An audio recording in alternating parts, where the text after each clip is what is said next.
Hi, boys and girls. Ready for the next chapter? Charlotte's Web, Chapter 18 The Cool of the Evening. In the cool of the evening, when shadows darkened the fairgrounds, Templeton crept from the crate and looked around. Wilbur lay asleep in the straw, and Charlotte was building a web. Templeton's keen nose detected many fine smells in the air. The rat was hungry and thirsty. He decided to go exploring. Without saying anything to anybody, he started off. Bring me back a word, Charlotte called after him. I shall be writing tonight for the last time.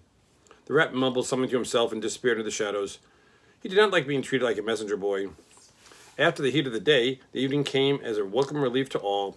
The Ferris wheel was lighted now. It went round and round in the sky and seemed twice as high by day. There were lights on the midway, and you could hear the crackle of the gambling machines and the music of the merry-go-round and the voices of the man in the Beano booth calling numbers. The children felt refreshed after their nap. Fern met her friend Henry Fussy, and he invited her to ride with him in the Ferris wheel. He even bought a ticket for her, so it didn't cost her anything. When Miss Arable happened to look up in the starry sky and saw her little daughter sitting with Henry Fussy, going higher and higher in the air, and saw how happy Fern was, she just shook her head and said, My, she said, Henry Fussy, think of that. Templeton kept out of sight. In the tall grass behind the cattle barn, he found a folded newspaper. Inside it were leftovers from somebody's lunch, a deviled ham sandwich, a piece of Swiss cheese, part of a hard-boiled egg, and the core of a wormy apple. The rat crawled in and ate everything. Then he tore a word out of the paper and rolled it up and sawed it back to Wilbur's pen. So there's the newspaper, and the food was inside of it. Charlotte had her web almost finished when Templeton returned, carrying the newspaper clipping. She had left a space in the middle of the web. At this hour, no people were around the pig pen, so the rat and the spider and the pig were by themselves. I hope you brought a good one, said Charlotte. It is the last word I shall ever write. Here, said Templeton, unrolling the paper. What does it say? Asked Charlotte. You have to read it for me. It says, humble, replied the rat. Humble, said Charlotte. Humble has two meanings. It means not proud, and it means near the ground. That's Wilbur all over. He's not proud, and he's near the ground. Well, I hope you're satisfied, sneered the rat. I'm not going to spend all my time fetching and carrying. I came to this fair to enjoy myself, and not to deliver papers. You've been very helpful, said Charlotte. Run along, if you want to see some more of the fair. The rat grinned. I'm going to make it a night of it, he said. The old sheep was right. This fair is a rat's paradise. What eating, and what drinking. Everywhere good hiding and good hunting. Bye-bye, my humble Wilbur. Fare with thee well, Charlotte, you old schemer. This will be a night to remember in a rat's life.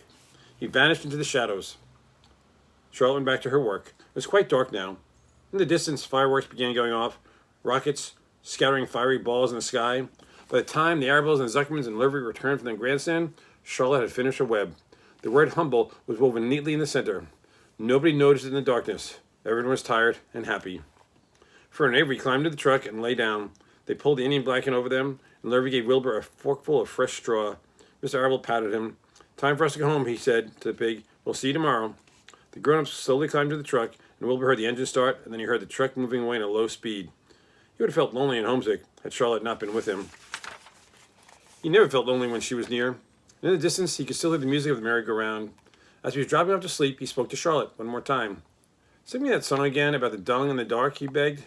Oh, not tonight, she said in a low voice. I'm too tired. Her voice didn't seem to come from her web. Where are you? Asked Wilbur. I can't see you.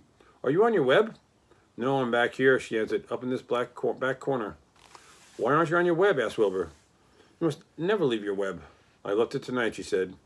Wilbur closed his eyes. Charlotte, he said after a while, do you think Zuckerman will let me live and not kill me when the cold weather comes? Do you really think so? Of course, said Charlotte. You're a famous pig, and you're a good pig. Tomorrow you'll probably win a prize. The whole world will hear about you. Zuckerman will be proud and happy to own such a pig. You have nothing to fear, Wilbur. Nothing to worry about. Maybe you'll live forever. Who knows? And now, go to sleep. For a while, there's no sound. Then Wilbur's voice. What are you doing up there, Charlotte? Oh, I'm making something, she said. Making something as usual. Is it something for me? Asked Wilbur. No, said Charlotte. It's something for me, for a change. Please tell me what it is, begged Wilbur.